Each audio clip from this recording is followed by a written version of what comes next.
কিন্তু দেখতে পাচ্ছি যে এই সরকারের মেয়াদ বা নির্বাচন প্রশ্নে আপনি মনে করছেন বা আপনার দল মনে করছেন যে এই সরকারকে একটু যৌক্তিক সময় দেওয়া প্রয়োজন। বিএনপি মনে করছেন যে ইলেকশনের ঘোষণা বা ইলেকশনের একটা রোডম্যাপ যে সরকার ঘোষণা করছে না সেটি একটি ঠিক কাজ নয়। তো এই ক্ষেত্রে কি আপনাদের মধ্যে বিএনপির সাথে কোনো আলাপ আলোচনা হচ্ছে? আপনারা কি একটি জায়গায় আসতে পারবেন নাকি আপনাদের অবস্থান এরকমই থেকে যাবে? অর্থাৎ বিএনপি এই মুহূর্তে নির্বাচন চায়, জামায়াত চায় সংস্কার করে নির্বাচন হোক।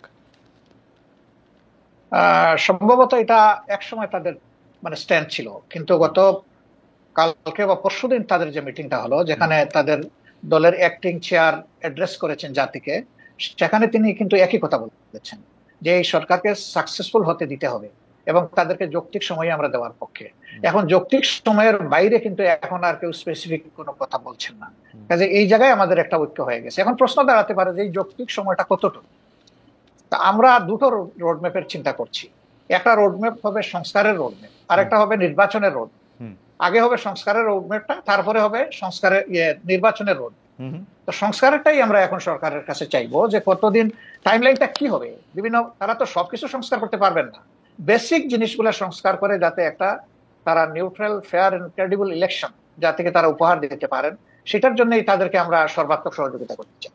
এই সময়টা নাতি দীর্ঘ হওয়া উচিত, তারা এটা বুঝবেন কতটুকু, জাতীয় বুঝবে কতটুকু। ঠিক টাইমটা মাত্র 1.5 মাস যায়নি তো এখনো, এই 23 তারিখ 1.5 মাস হবে।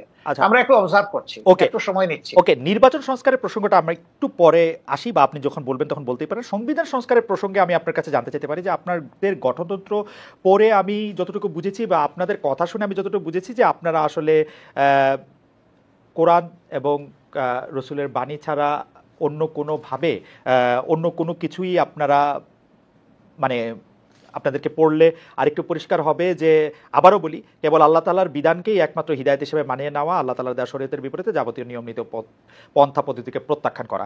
এখনকার যে গণতান্ত্রিক সিস্টেম, সংবিধানের সিস্টেম, সেটা তো অনেকটা ওয়েস্টার্ন ডেমোক্রেসি বা যেটাকে আমরা বলি যে ওয়েস্টমিনিস্টার ডেমোক্রেসি, সেইটার আদলে অনেকখানি করা। তো সেইটা কি আপনাদের সাথে সাংঘর্ষিক না? আপনারা যদি এটা পরিবর্তন করেন আপনাদের মতের সাথে আর কি। না, মোটেই না। এটা যদি আপনি পরিবর্তন করেন তাহলে কি আপনাদের মতো করে সংবিধান পরিবর্তন হবে না কি? না, আমি আগেই বলেছি যে প্রত্যেকটা দলের এক একটা আদর্শ থাকবে, এটা খুবই স্বাভাবিক। একটা পলিটিক্যাল আইডিওলজি তার থাকবে, সবার আছে। সংবিধানটা কেমন হবে? যে যারটা মেন্টালিটি করবে। Democracy itself not a ism, এটা একটা প্রসেস। আপনি ইজমে যাবেন, মানুষের কাছে আপনার প্রোডাক্ট আপনি ফ্লোট করবেন, আপনার বক্তব্য আপনি তুলে ধরবেন, আপনার আদর্শ আপনি তুলে ধরবেন। বেশিরভাগ জনগণ যখন আপনার আদর্শকে সাপোর্ট করবে, তখন স্বাভাবিক কারণেই বুঝতে হবে যে এই দেশের মানুষ এটাই চাচ্ছে, যে আদর্শটাই চান। আমার আদর্শ যতদিন পর্যন্ত বেশিরভাগ মানুষ সাপোর্ট করবে না, আমাকে ধৈর্য ধরেই সেই পথে থাকতে হবে। ইসলামের ডেমোক্রেসির জায়গাটা কেমন? মানে ইসলাম কি, আপনি মদিনার কথা বলছিলেন, আমাদের রসুল সাল্লাল্লাহু আলাইহি ওয়াসাল্লাম বা তার পরে যেসব খলিফা অন্তত 4 জন 5 জন যেভাবে নির্বাচিত হয়েছিলেন বা যেভাবে ইয়েতে বসছিলেন, সেটি কি গণতান্ত্রিক উপায়ে নির্বাচিত হয়েছিলেন তারা? অবশ্যই, অবশ্যই। তারা তখন যারা মানে সমাজে মতামত দেওয়ার মতো সেই পর্যায়ের লোক ছিলেন, তাদের সকলকে নিয়ে তারা বসেছেন মসজিদে নববীতে অথবা অন্য কোনো জায়গায় বসে, তাদের অধিকাংশের মতের ভিত্তিতেই অ্যাপয়েন্টমেন্ট গুলো হয়েছে। আপনি তাই মনে করছেন? তাই মনে করছেন, এটাই ফ্যাক্ট, এটাই হিস্ট্রি। তারপরে যখন আব্বাসীয় উমাইয়া বা ওসমানিয়ারা, বিউটিটা দেখেন আমাদের দেশে। জি না, সেটা তো আমি খেলাফতে নিচ্ছি না, আমি খেলাফতের যুগটা বলতেছি। এরপরে ধরেন যখন হলো, এই খলিফা যখন কেউ হয়ে গেলেন, তিনি কিন্তু অল ইন অল হইতে পারলেন না। এই ধরনের বহু ঘটনা আছে, আমি এখন কথা লম্বা হবে সেই উদাহরণ আমি দিচ্ছি না, বহু ঘটনা।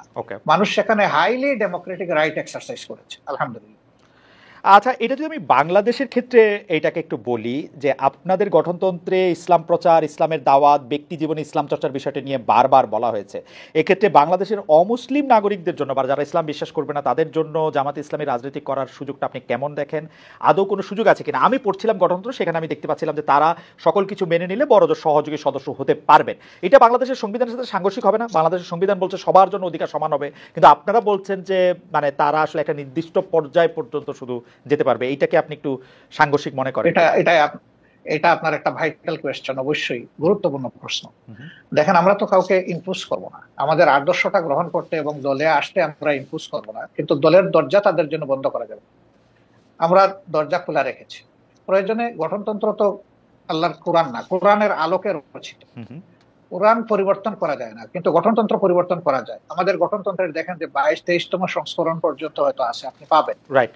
তার মানে কি? তার মানে হলো আগের যে জিনিসটা আমরা মনে করেছি পরিবর্তন করা দরকার, মূলনীতি ঠিক রেখে যুগের চাহিদাকে অ্যাড্রেস করা দরকার, সেটা আমরা করেছি। হবে, সবগুলাই হবে, অ্যাকোমোডেশন হবে, কোনো সমস্যা হবে না ইনশাআল্লাহ।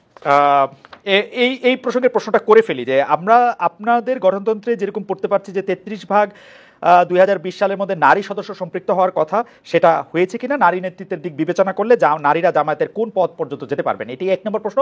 2 নম্বর প্রশ্ন হচ্ছে জামাতের গঠনতন্ত্রে একটা বড় পরিবর্তন এসেছিল কিন্তু আসলে নির্বাচন কমিশনের নির্দেশে, আপনারা তখন এটা খুব খুশি মনে পরিবর্তন করেছেন, সেটা না কিন্তু এটা করেছেন।